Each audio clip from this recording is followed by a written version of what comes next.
questions? I have just one question, and it actually bridges over to the next panel, I think.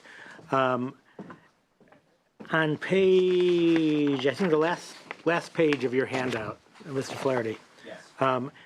You brought to our attention that, and as it says at the top, these are admission statistics, not enrollment statistics. Do you know, are the enrollment percentages lower for in-state resident students than they are for out-of-state students, the percent of those admitted who actually enroll? I'll frame the question differently. Is the percentage of those admitted who actually enroll among undergraduates, is that higher for resident students or non-resident students? Or is that something I should ask the next panel? I think maybe I will defer to my colleague, Steve Handel. So I know the admissions rate, but you're asking about yield, basically, yes, exactly. who actually enrolls. Mm-hmm. And I believe that non-resident students actually yield at a much lower rate. And so in order to achieve the desired level of enrollment there would have to be more offers of admission made to yield that That's amount. what I'm wondering. He's absolutely correct. There was no reason for me to come up. Okay, thank you. Thanks, appreciate that. With that, if no other questions, I want to thank and excuse those members of this panel who aren't on the next panel, which is all of you. So thank you all. Next panel on non-resident enrollment, we have John Bayer, who's the audit principal from the California State Auditor. We have Kathleen Fullerton, the audit supervisor from the California State Auditor, and Stephen Handel, associate vice president of undergraduate admissions from the University of California.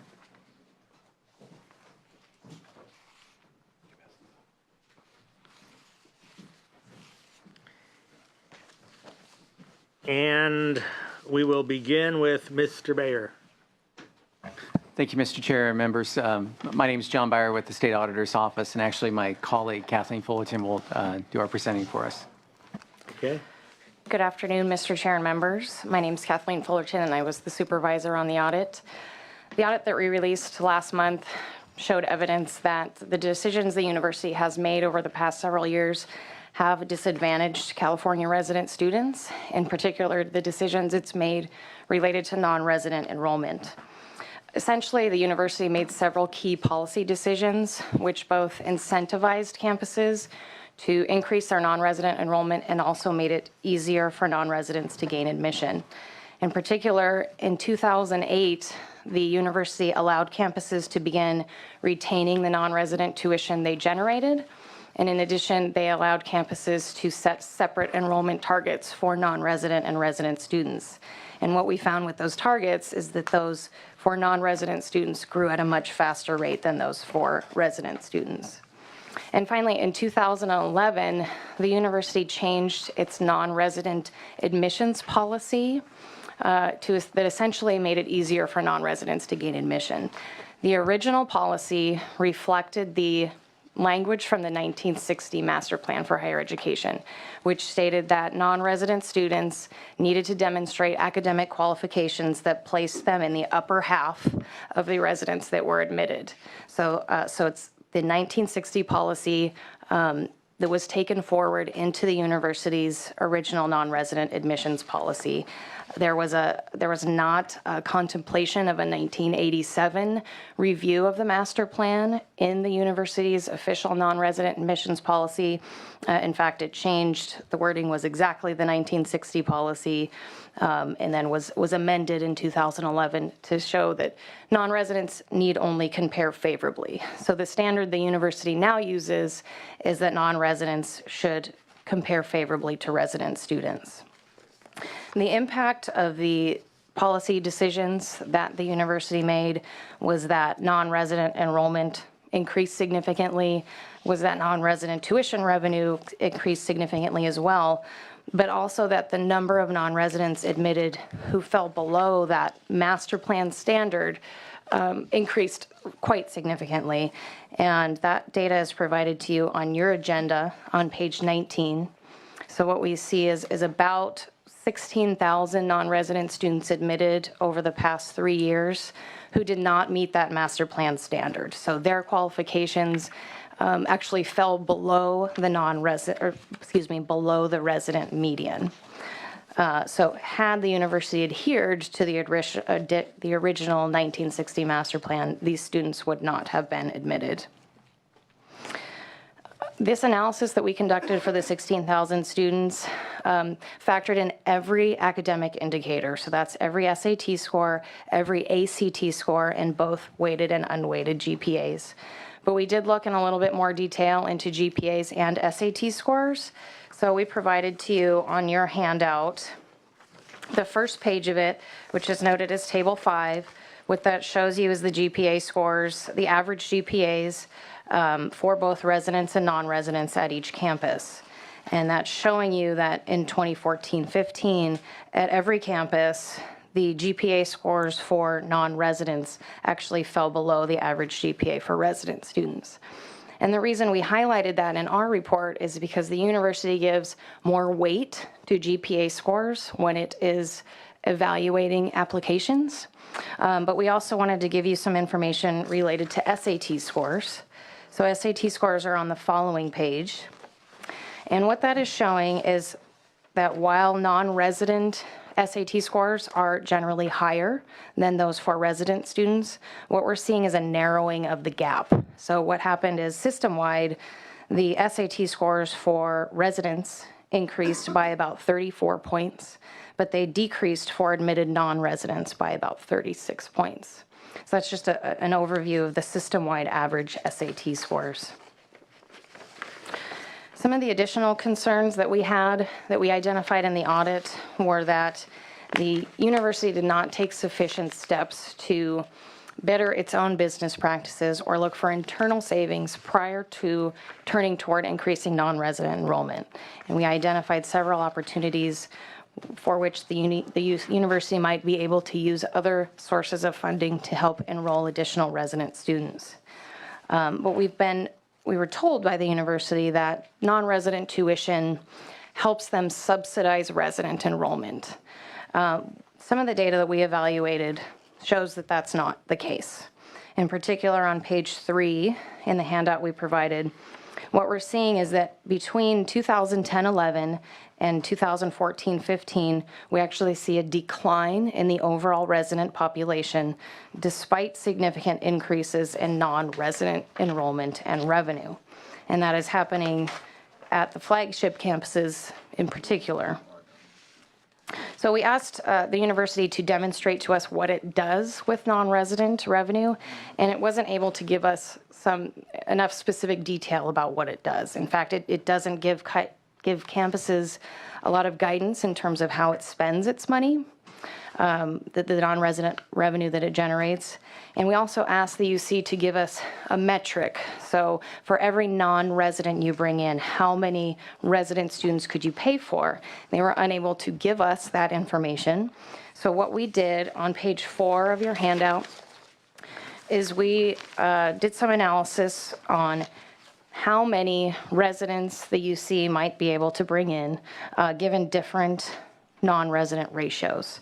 So for example, if the UC were to bring in one non-resident, if it brought in one resident for that non-resident, it would be able to pay for both that non-resident and resident's education and still have an additional $123 million for whatever other use it needed that for. Or if you go down to the bottom, if it brought in 5 non-residents for each resident, it would have an additional $332 million with which to subsidize its other activities. So that's an example of what a ratio might look like. We made several recommendations to the UC and to the legislature as well. The critical recommendation to the UC was that they raise their non-resident admission standards back to where they were prior to 2011 so that they once again reflect the original 1960 master plan. And we also recommended a limit on non-resident enrollment. So that concludes my presentation. I can take any questions at this point. Ben, if you have a question on... Yeah, I'm having trouble understanding the, on page 4, your chart, with the 385 million versus the 332, what's the difference? 385 is the current of what?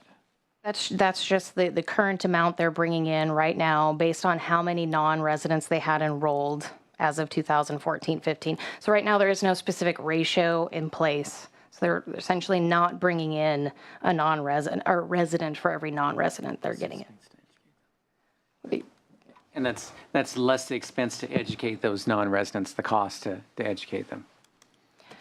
I can kind of walk you through how we came up with these numbers if you'd like. Yeah, I just don't, I mean, maybe I'm missing the point, but I just don't think this is self-explanatory, at least not to me. So I would love it if you could explain it a little more. I'm having the same trouble to send it. Okay. And let me ask, because below the gold box, all the green boxes, there are numbers of non-residents for one resident.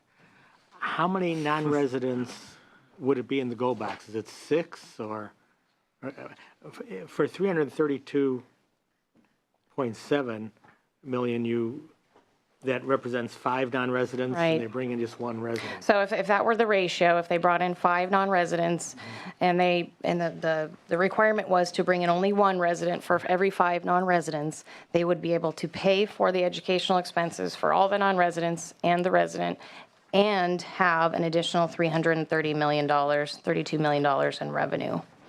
So what it's basically saying is the university has a net profit of about $14,500 for every non-resident that it brings in. So it could essentially use some of these funds to subsidize that resident enrollment. And that's exactly what they say they're doing. Right, but we didn't find evidence of that. When we reviewed the enrollment data, in particular at the flagship campuses, we saw that this non-resident tuition revenue was increasing, but enrollment was actually going down.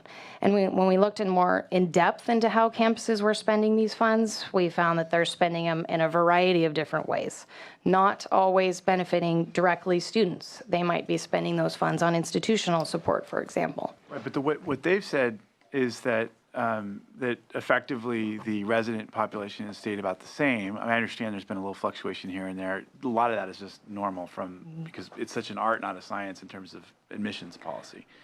But what they're saying is that things have stayed relatively steady, but this has allowed, they've kept that promise to California students, but they are, generating all this extra revenue from the non-residents, and it's allowed them to fund all sorts of different programs that make the university strong.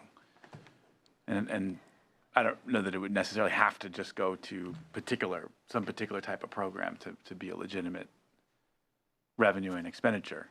Sure.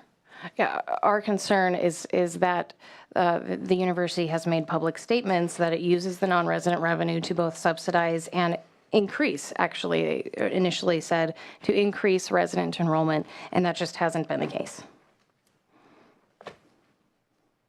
Okay, we'll have a broader discussion. I guess the flip side of that is money's fungible, A, and especially in a complicated budget, and B, there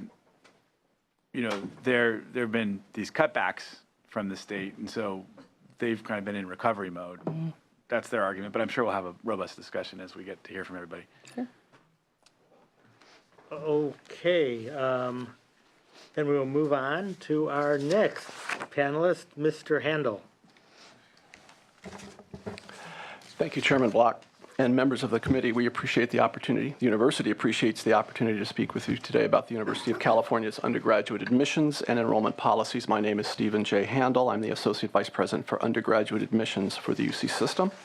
As you requested, I will speak to UC's admission and enrollment of non-residents.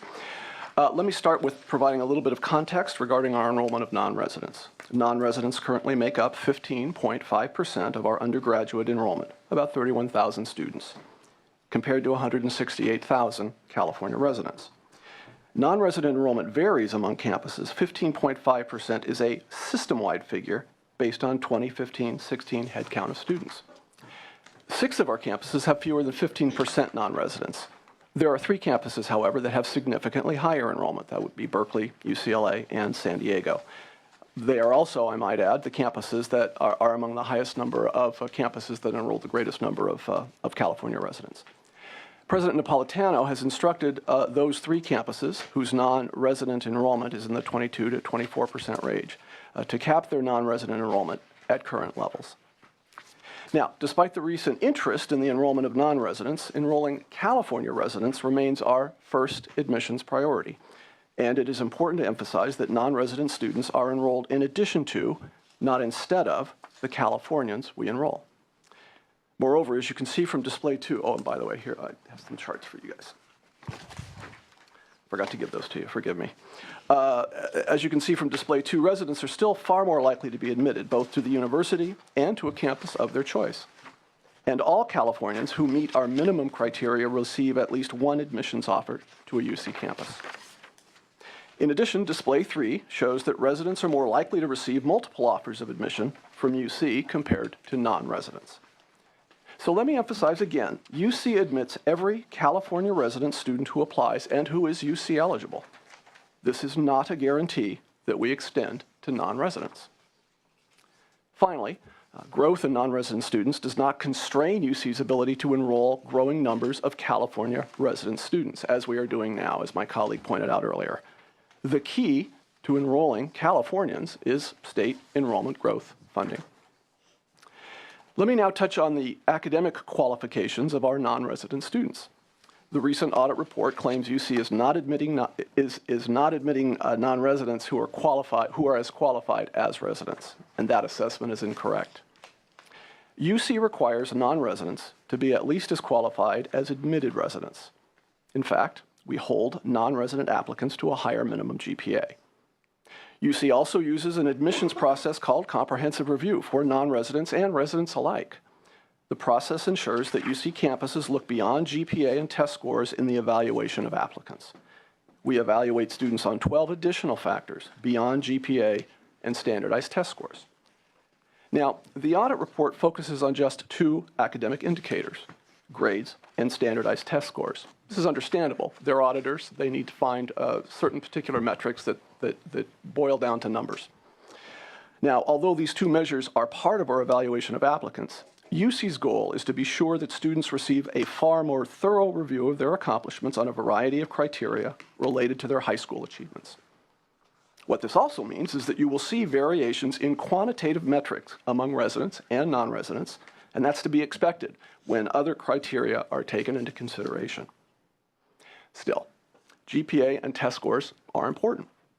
Display 4 provides average SAT test scores for residents and non-residents. Now, SAT is, or any standardized exam for that matter, is a more stable metric than GPA because every resident and non-resident takes the same test. As you can see in the display, in almost all of these cases, non-residents have higher qualifications than California students. Now let's talk about GPA because that's gotten a whole lot of press. GPA is a less reliable measure to use when comparing student achievement across the USA and internationally, since grading systems and criteria may differ from state to state and from country to country. To address this, each UC campus has on staff individuals whose job is to keep track of how the different systems there are in the United States, the GPAs that they have, and the ways in which they calculate them. Now let me give you an example of how the comparison of GPAs across regions is problematic in reviewing students in a consistent way. The audit report used what is called a weighted capped GPA, and forgive me for the detail on this, but I think it's pretty pivotal, in its analysis of qualifications for residents and non-residents. Now, a weighted GPA is amplified by the addition of extra grade points for the completion of advanced placement, AP, International Baccalaureate, IP, and school-designated honors courses. Students get extra points for taking on those particular challenges. Now, these courses are plentiful in California, since that's the high school curriculum for which UC has the most information. We review A through G courses for all the high schools in the state and indicate those that meet faculty criteria for the honors designation. Now, as you can imagine, and quite appropriately, Californians disproportionately benefit from this policy, boosting their GPAs in comparison with non-residents' GPAs, who have understandably less access to honors courses. Fewer school-designated honors courses means a lower weighted capped GPA for non-residents. Now, the auditor's use of a weighted capped GPA is problematic when comparing residents and non-residents because this GPA systematically deflates non-residents GPA who take a significantly higher number of A through G courses and have fewer access to honors designated courses. In fact, this weighted cap GPA was never designed to compare students out of state. It was designed by the faculty to compare students within the state. We know that high schools have different kinds of resources. Some have many AP courses, some don't have any at all. And we didn't want to disadvantage students from low-resourced high schools with students who had the opportunity to take more courses. So we capped that GPA to level the playing field for Californians. The complexities in the use of different GPA calculations is one of the reasons we're more confident comparing students using standardized test results. But more importantly, it underscores why we have a comprehensive review admissions policy, which is so essential in reviewing the credentials of applicants across many relevant disciplines. Comprehensive review is a rigorous evaluation grounded in experience and used by selective universities across the country. And its effectiveness is corroborated by the quality of students we admit to the University of California and their success there. In addition, as shown in Display 5, the result of this policy has been an increasingly diverse student body with significant growth in the admission of first-generation students, students from low-income backgrounds, and students from racial and ethnic groups that have been traditionally underrepresented in higher education. Finally, believe me, I'm coming in for a landing. Let me touch on a conclusion from the audit report implying that UC is not in compliance with the master plan. The original master plan in 1960 says that non-residents who are admitted to a campus must have academic qualifications that place them in the upper half of eligible resident students. That is, all non-resident students who are admitted to the system must have qualifications in the upper half of the eligibility pool. But most critically, the 1960 master plan was referring to system-wide admissions, not individual campus admissions. You can look through the entire master plan and you'll never find any reference to campus admissions practice or policy. Now, UC's Academic Senate anticipated a problem with this definition. In the intervening 5 decades since the master plan was written, many UC campuses have become far more selective in their admissions of students. If UC had continued with the original master plan definition, it actually would have been possible to admit non-residents who had lesser qualifications than residents. The original definition was simply too lenient. For example, because the master plan references system-wide admissions, a non-resident applicant could fall within the upper half of the resident eligibility pool on a system-wide basis. And this would allow them to be admitted to a highly selective campus where their academic qualifications would be lower than most of the students. Let me use an example.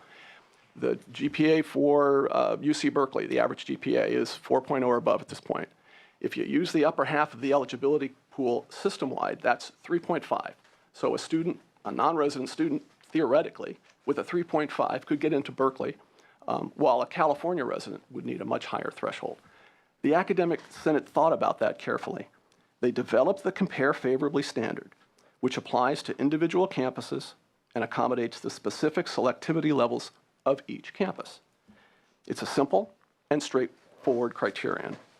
If a campus wishes to enroll non-residents, those non-residents should be at least as well qualified on average as residents. Now, today's San Francisco Chronicle has an op-ed written by the Academic Senate leadership at the time Compare Favorably was developed. Professors Bill Jacob and George Johnson delineate more eloquently, frankly, than I can, the essential goal of this admissions policy, which was to continue UC's commitment to the master plan and ensure that all campuses, not just system-wide, would enroll non-residents that were at least as qualified as residents. And I have a copy of that op-ed right here, if you would like to see it. The Academic Senate's adoption of this standard is consistent with the revisions to the master plan that were proposed in 1987, adopted by a legislative committee in 1989, and described in a most recent Legislative Analyst Office report this year, which required non-residents to meet similar academic standards as eligible public high school graduates. So, in the end, the figures reported today from my colleague result from a partnership between the state and the University of California to increase California resident enrollment. Although the auditor's report has received a great deal of attention, by the time of its release, UC was already in the 6th month of its current admissions cycle. These results, the results from that cycle, and the benefits that accrue to California residents as a result, have come about because of your confidence in UC and in your support of California residents. And for that, of course, we thank you. I'm sorry for the lengthy statement. I'm happy to take any questions. Thank you. Appreciate the testimony from both the auditor's office and the UC. What I'd really like to do, rather than go to questions immediately, is ask the auditor's office. You have the material we were given by the UC. You've heard the testimony. I would like to give you an opportunity to rebut because it sounds like you all did a pretty poor job. And then, to be fair, UC can come back and rebut what the auditor's office tells us. So let's hear from. I haven't seen their handout, so I'll need to get a copy Do you have of a that. copy for him? Some of the things I would like to point out is that whatever type of GPA score or SAT score you look at, the trends are the same throughout. So after the admissions policy was changed, we saw a dramatic increase in the number of those students, the non-resident students who were admitted who fell below that median. So if it wasn't the compare favorably policy that allowed this to happen, then what was it? We also, if you look at those trends for the GPAs, that the same thing happened.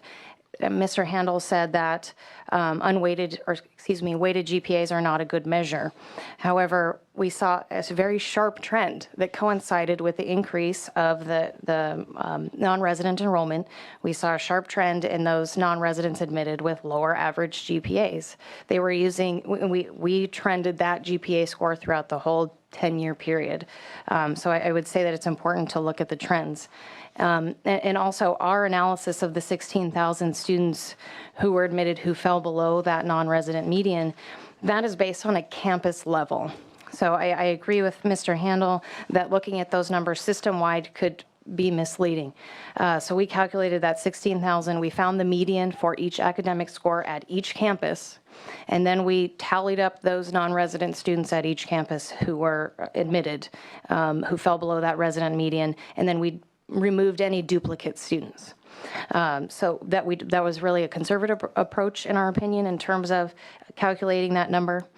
I think that's all I have to say. I'd just like to add on that 16,000 is that again, that those numbers increased right after the compare favorably policy was put in place. On page 19 of your handout, you can see that the last 3 academic years that we looked at, 12-13, 13-14, and 14-15, there's about 5,000 non-residents that fell below the median GPAs, weighted and unweighted, and SAT and ACT test scores combined in that group. And that's the conversion of all 4 of those factors. Per not campus just, or system-wide? This is the per campus analysis that Ms. Fullerton was just talking about. Mm-hmm. And that's on all indicators. And so that started to tick up in 11-12. It continued on through the last 3 academic years we looked at. We feel that's a fairly significant trend combined with the other trends that we saw. Mr. Handel, do you want to respond to that? Do we have enough time? So there's a couple of points here. First of all, they're using a definition that nobody uses. They come up with the 16,000 number using a median, which of course is going to have a certain number of folks below it and a certain number of folks above it. That's why they call it a median. In fact, 73%, if we use their definition, 73% of the non-residents they were looking at are actually far more qualified than the median. We believe that the better definition is the one, in fact, that we have in place and that's represented in the SAT scores that you see there. That is, there's going to be fluctuation with residents and non-residents in terms of scores. But what you want to look for is that average score. You want to make sure that you're looking at those average scores across the campuses and by campus. And by doing so, then you're able to conduct the rest of the admissions process, which they never speak to. So they talk well and solidly about the academic credentials they're looking at, which is SAT, ACT, and GPA. In effect, they're looking at 2 criteria. 2 of the 14 that we use when we admitted students. So while even if one bought the case, and I don't, that these criteria indicate that we have less qualified students, the plain fact of the matter is we've got 12 other criteria that we look at these students on. And on those criteria, they are more than qualified. I'll add one more thing. The students that we have admitted to the University of California, one might argue, well, if you've got these other criteria, how effective they are. When they get to the University of California, we've got high retention rates, high persistence rates, and high graduation rates. So we're admitting good students, and they're doing very well.